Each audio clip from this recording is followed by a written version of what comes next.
Hello and welcome to another CAD clip. We're talking about AutoCAD 2007 3D, and we're continuing our way along here, and we're talking about the new press pull command, which is super awesome, and one of the many tools that have showed up in our AutoCAD 2007 really makes using 3D and teaching it, in my case, a real dream. So I'm just going to go to a diagonal isometric view, and I've got some basic primitive shapes in here that I've used these tools up over here to create some of these. And then from my previous lesson, I've extruded a rectangle and extruded another rectangle, and I should have tapered that. You can taper that circle, being given a thickness, and just some samples of when we go to use our press pull, and don't get it mixed up with extrude, similar but not quite the same, the press pull tool. And we've got a new object here, some planar surfaces that we're going to create, and this is a polyline that we're going to turn into a planar surface. So I'm just going to take a look at my notes here. First of all, use grips to stretch if you can. And what I'm talking about here is we have some primitive objects over here. As long as we don't press pull them or extrude them, we can use our grips here to stretch the shapes of these quite easily in 2D or in 3D. So I can go back while this is still a wedge, and I can click on here and do all kinds of neat stuff and whatever is available with that particular primitive object. Okay, or even something that's been extruded. Okay, this has been extruded. Grip on here and you can stretch this stuff around. We have different shapes. We have a polysolid. We can do different things with a polysolid. Once we go in and use our press pull, you'll notice that if I list this, it lists as a 3D solid. If I list this, it's a 3D solid, and it's called a wedge. Okay, we saw this in the previous one, 3D solid, and it's a sweep. Okay, just take note of that. Okay, if I list this, it's a 3D solid and it's just an extrusion. Okay, we're going to see something else in a minute. Again, we list this, it's a pyramid, and it is a 3D solid. Okay, so now when we go to do our press pull, okay, first thing is use the grips as indicated, to as much as you can before you go in and start press pulling, because once you press pull, you'll lose the control and the grips of that primitive object. Okay, turn on selection preview when you're doing your press pull. Okay, so when you do your press pull, you'll notice that if you go down inside of here and you start your command, you're going to hover over these edges. Well, if you don't have selection preview turned on in your options under selection, then these edges won't preview, and sometimes you might have to swivel around with the shift middle mouse button to get that other side. If you can't get the side you want, shift middle mouse button will let you swivel around and grab the sides you want. I'm still in the middle of my press pull command. I started the command, and then shift middle mouse button allows me to transparently move around my object and zoom in and out with the wheel while still remaining in that command. Okay, so that's just a couple of notes before we get started.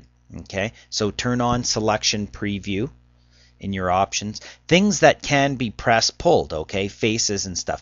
Any area or flat area, it has to be a flat area that can be hatched by using the pick point option with the 0 gap tolerance, can be press pulled. Okay, so if you can hatch it by using the pick point option, okay, when you go in and hatch, if I can say, hatch, and I can type in add pick point, and if I can pick a point and it recognizes that, then these can be press pulled. So one of the similarities is if you can hatch it by using the logic, by using the pick point option, then you can also press pull it. Okay. The other things you can press pull are just a closed polyline. Okay, we've got some objects over here, some polylines and circles and stuff, and just basic rectangles. Okay, you can also press pull those. Okay, but it has to be a closed polyline, which is if we do our rectangle command, that is a closed polygon. Circles can also be press pulled more or less like an extrusion.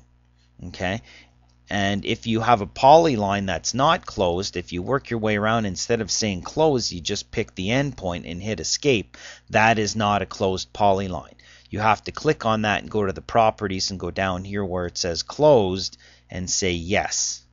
And then now it's a closed polygon, and now you can go in and you can press pull that object up to where you want. We'll see that. So closed polylines, regions, 3D faces, 2D solids that consist of coplanar vertices. Okay, we'll see all of these. All things that can be press pulled. We're talking about things that can be press pulled. Flat areas created by regular 2D geometry, like lines, arcs, and circles, or geometry that's drawn on the edge of a 3D solid. Okay, so we're going to see all of that right here. So let's just start up here. We can also use a block too. So over here I've just got a circle, got an arc, and I've got a line. I'm going to go look at that in my 3D view, maybe change over to be my cool conceptual view here. And now I'm going to use my push-pull, and I'm going to hover over that middle part, and I can push-pull that up. Once I do it, I click on it. I can click my grips. I can move it around. Have a look. Okay, I'm going to undo that back. Undo. Then I can say press pull. Well, maybe I'm going to press pull this part up. Maybe I'm going to press pull only this part up. Okay, shift middle mouse button. Okay, same thing over here. I've just got some rectangles. That's all these are, rectangles. Okay, I can say press pull, and I can hover over here, press pull that up. Is that cool or what? Okay, could have used this a long time ago. Or I can say press pull this guy up. Or I can say press pull this guy down. Okay, I can still go back, press pull, grab all of these, bring them up, and then I can grab that one guy that was in here. Shift space middle mouse to toggle through, grab my grips, pull that one up. All starting from just regular polylines. Shift middle mouse button, hover over here. We've got a couple of circles. Press pull. Grab the middle one. Press pull. Grab the outer one. Okay, that's just using regular 2D line geometry. Over here I've got a closed polyline. Press pull. Click on here. Bring it up. Now that I have that, I can say line. I can draw a line, and I have to make sure I snap to those endpoints because it has to be on that surface, which is where our dynamic UCS comes in very handy. And now I can press pull that up. Okay, using my dynamic UCS, I can hover over here and draw a circle on here. Then I can press pull, grab that, pull that out. Okay, now I can draw another circle on maybe here.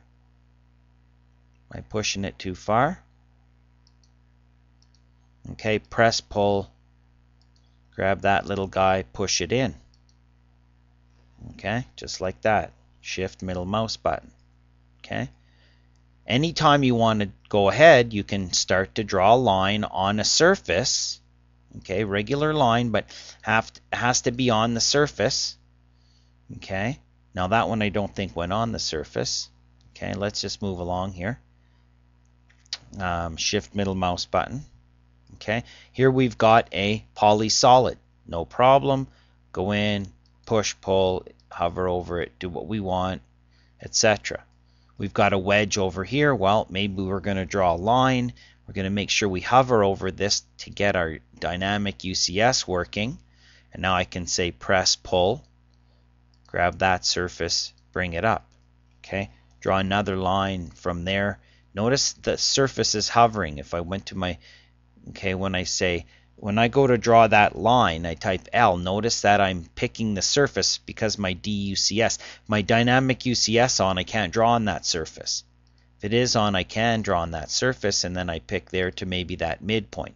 Press, pull, click on this little guy, bring it out. It's really endless, the degree to which you can play with this stuff. Draw on any surface and press, pull the object up. Cylinder, same thing. Okay, as a cylinder, it's fine. If you want to poke a hole in there, maybe we'll go in and draw a circle.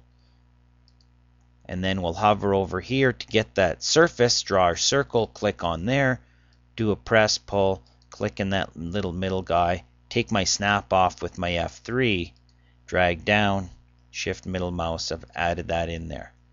Okay, unlimited as to how you're going to do that. Okay, now the difference is if I list this now, it's a 3D solid and it has no, it just says bounding box. It doesn't say it's a cylinder anymore. This still lists as a pyramid, see solid type, but if I scroll back, this one, the previous one, doesn't show that information. It doesn't have this information, okay, because it's a hybrid type object. Now this is a block. If I list this, this is a block, and the block name is just block 1, okay, and it's made of lines, but guess what? Press pull. I can hover over that. Oh, I'm pretty sure you can. And grab that. So even 2D geometry that is part of a block can be push-pulled out. Okay? So blocks, 2D geometry drawn on top of 3D geometry, closed polylines, cylinders. Okay, this over here is a planar surface. Let's erase that. Draw a new planar surface we haven't done. When you draw a planar surface like this, and I'm drawing, I can use my shift middle mouse button here. Okay, make sure that your ortho is ortho is off. If you turn F8, if you turn ortho on, you'll notice it does weird things. So there's a tip for you. Planar surface, when you click on that, if you try to draw right now, I'm moving around, I don't see anything. If you take your F8, your ortho off, then your planar surface will work. Okay, now that we have that planar surface drawn over here, I can go down and use my push-pull, hover over it, bring it up. Okay, very, very quickly we can start to draw some objects on there where we can very quickly, you know, create some shapes of whatever we want.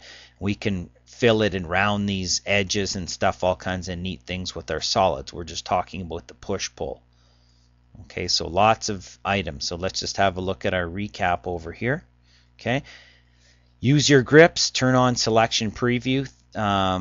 Any area that can be hatched, it can be push-pulled. Make sure that, you know, it would have a 0 gap tolerance. Closed polylines, regions. Okay, if you draw a region, which is really a flat 3D object. Okay, 3D faces, surfaces, planar surfaces, 2D solids that consist of planar. So coplanar meaning on the same plane. Any flat area created by geometry, including 2D geometry drawn on top of 3D. So we're using our DUCS. Remember to take ortho off when you draw a planar surface. Okay, and then we can take a polyline and convert that to a planar surface by starting our planar surface. Hit O for object, pick on here and enter, and that turns it into planar surface. And then we can go down to here from that polyline and we can push-pull that up. Okay, we can also just push-pull a regular old polyline. We can push-pull an area within a block because that would be hatchable. Okay, right? Remember when we are hatch rule, if you can hatch it with a pick point, you can push-pull it. Okay, so there's some great tips, and I'm sure you can experiment with that and have fun with the new push or press pull. I keep saying push pull. Press pull command in our exciting new AutoCAD 2007 3D tools.